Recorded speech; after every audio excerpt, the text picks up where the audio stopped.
Hey YouTube, I recently built a 762 by 39 AR-15 and started having some feed issues, and so I went out to YouTube to see what suggestions might be out there, and got a lot of good suggestions, but didn't really see any specific actions that were taken to solve the feed issues with the 762 by 39. It was noted that that is a known problem with the 762 by 39 in an AR platform, so I took those suggestions, got to work, and let me show you what I came up with. First, let's take a look at the AR. I went ahead and separated the lower from the upper, but if you notice, this is also a side charge handle. It's kind of a neat little feature. I like it.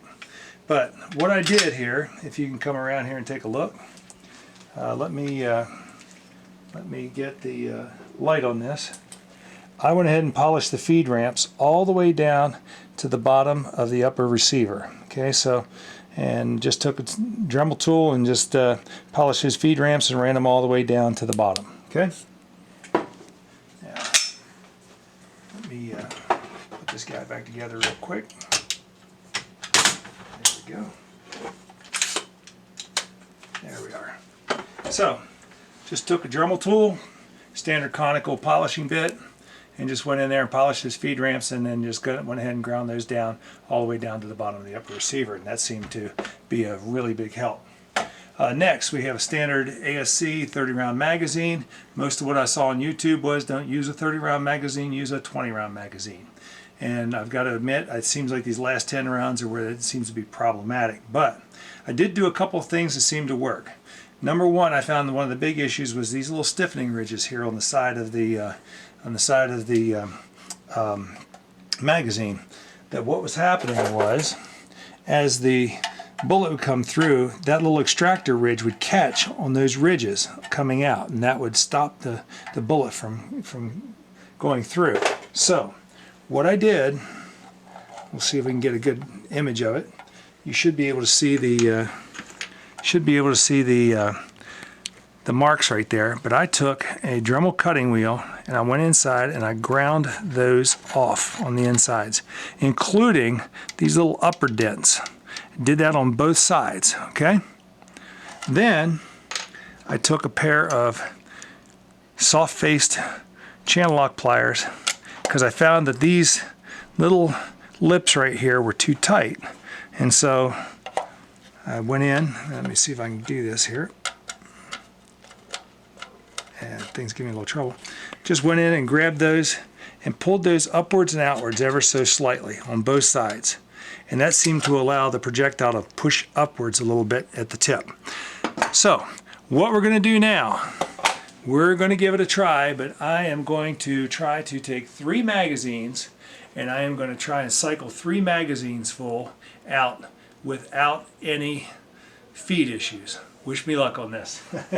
We'll see how this goes. Could very well be that we end up with a feed issue or two, but we'll find out.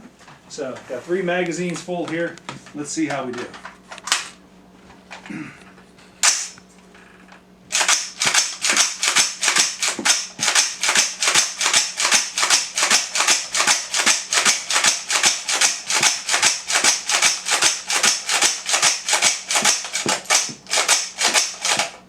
Okay, there's 1 magazine full.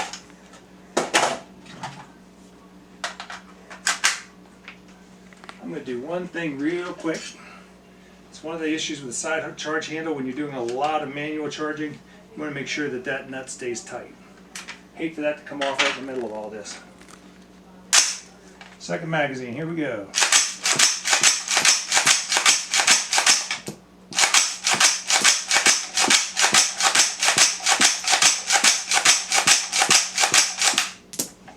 Okay, that magazine is empty.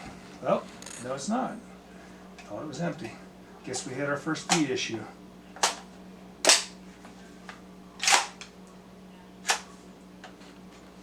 Yep, got our first feed issue. You can see here it stayed down a little bit. I'm going to go ahead and tap it down. And then you can see how the projectile now stands up. So it just didn't come up. It's right around that mark of about 10 where the issue seems to be. But if you get a little tap on the back, that usually stands them up. Let's see how this does.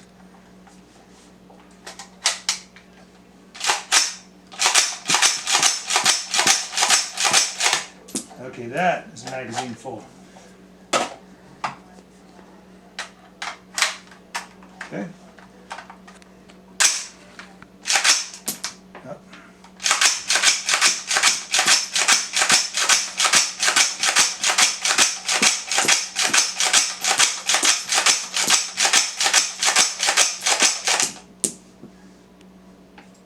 Magazine's empty. Okay, so 1 jam out of 90. That's not too bad for 762 by 39. I know that before I did these fixes, I was getting 1 jam in about 5. So seems to have greatly improved the situation, and I'll probably keep tinkering with it a little bit and see if I can't get 90 out of 90. Next step, go into the range, the live fire, and see what kind of cycle we get with that. And I'll see if I can't get that video on YouTube as well. Thanks. Bye.